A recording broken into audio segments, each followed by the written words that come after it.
Hey guys, it's Zach here with Minimal Escapes, and today I've got a full fish room update for you. As you know, I recently got this bigger shelf, and I just wanted to show you guys the layout, and I'm also going to show you all of these tanks in a bit more detail, as well as the other tanks in the fish room. Alright, so first up is what I like to call a guppy forest. This is a 20-gallon long tank that I've done using the Wallstead method of dirt under sand.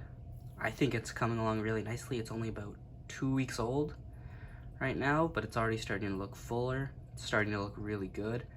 As you can see, I've got a whole variation of plants going from front to back.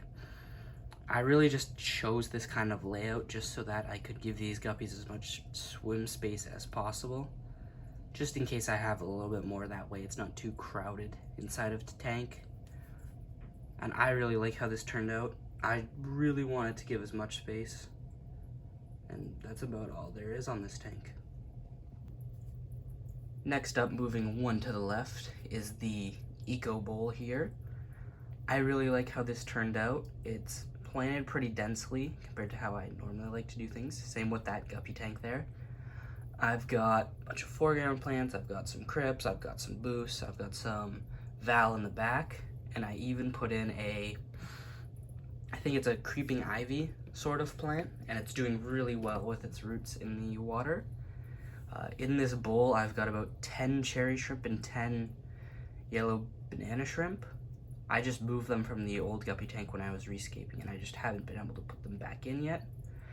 I'm really happy with how this has turned out, and it's only about 3 months old, so hopefully I can get some more growth on it and it'll turn out to look quite amazing. The final tank on the bottom row, I don't think I've ever shown this tank on this channel. It's something that I built probably 6-7 months ago, just before I started the channel. It's really nice. It's a dragonstone island, kind of.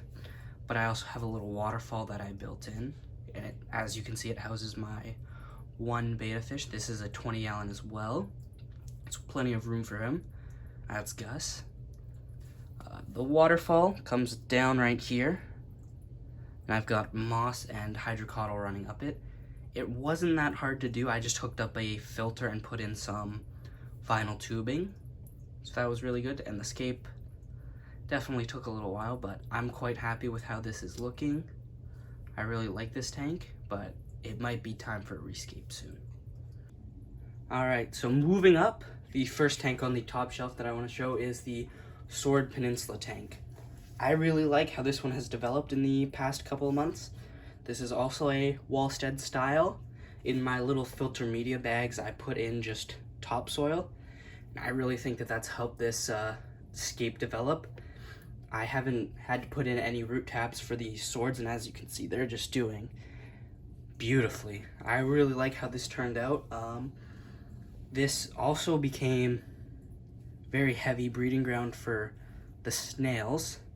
As you can see, the ram's horns are just all over the place.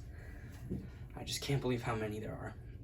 And then in here, I don't know if you can see them. So I've got 2 female bluegrass guppies in here. I had to get these special ordered. I did have 2 males, but unfortunately they have passed away. I think you can barely see them, but up at the surface, all those little dots swimming around, those are all baby guppies, so I'm really happy with that. And I just think that this tank has progressed beautifully. Up next on the top shelf is the Ember Tetra Jungle. I really like how this tank has progressed. It's been a little slower than the other ones, and I honestly think that that's because of this gravel substrate that I used. You can see it's a little bit of a bigger grain than some of the finer gravels, because this is actually high performance bedding that I got, and I just think that's really hard for the Liliopsis here in the front to push through.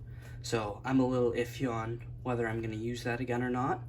I also have added a Anubias to this centerpiece, and I think that that really ties the whole thing together and kind of hides some of the glue in there that you can see. So it makes it look not so rough on that inside piece where all the wood pieces are connected. Unfortunately, during my moving process, all of my tetras did pass away. I don't know what it was. I would assume stress because I filled up the tank, I acclimated them, I put them in, and then I went and did some more work, came back, and an hour later they're all just floating on the surface, belly up. I left them again. I threw a towel over the tank, turned the lights off. I left them for an hour, came back to make sure they weren't just playing dead, because that is something that tetras will do, but unfortunately not, and I lost all of them, so it really sucks.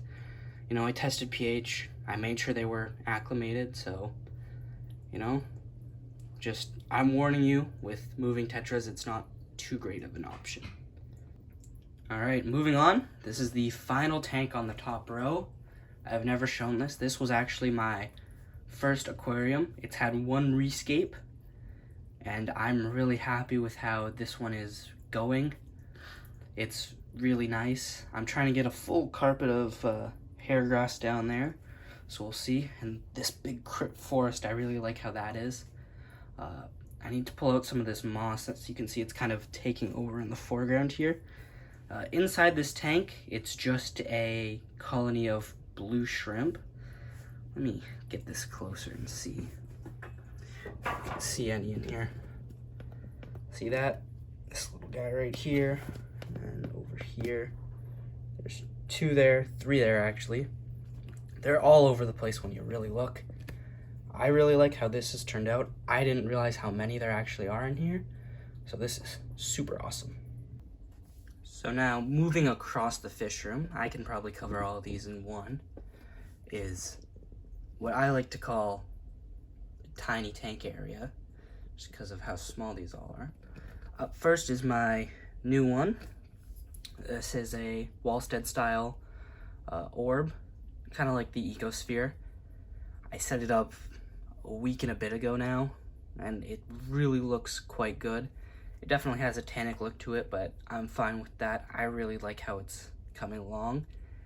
You know, no new growth on any of the Liliopsis in the front, but everything's just establishing right now. Hopefully, I can get that really dialed in. Next up is the snail forest here. Here, let me actually move this closer. Sorry about the reflection. Yep, up next is the snail forest. This has really come in quite nicely. It's just started to really pack in the back here, and I'm just waiting for the foreground to kind of come in. And I honestly, it looks really good right now. This is just aqua soil in the base, so, you know, nothing hard. This is a really easy scape to mimic to something like this, but yeah, it's just looking great. And all that's in there is snails. And the last one over here is my volcanic beach. This one hasn't developed as well as I'd hoped.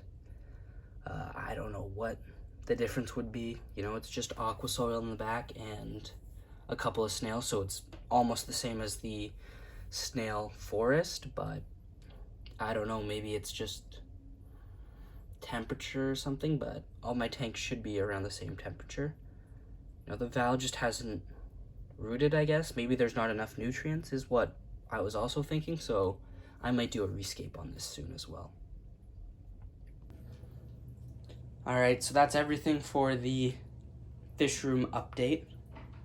You know, maybe some of these scapes gave you guys some ideas, maybe some inspiration, you know, try out stuff, see what you like, you know. Not everything is perfect, but hopefully you guys enjoyed, and thanks for watching.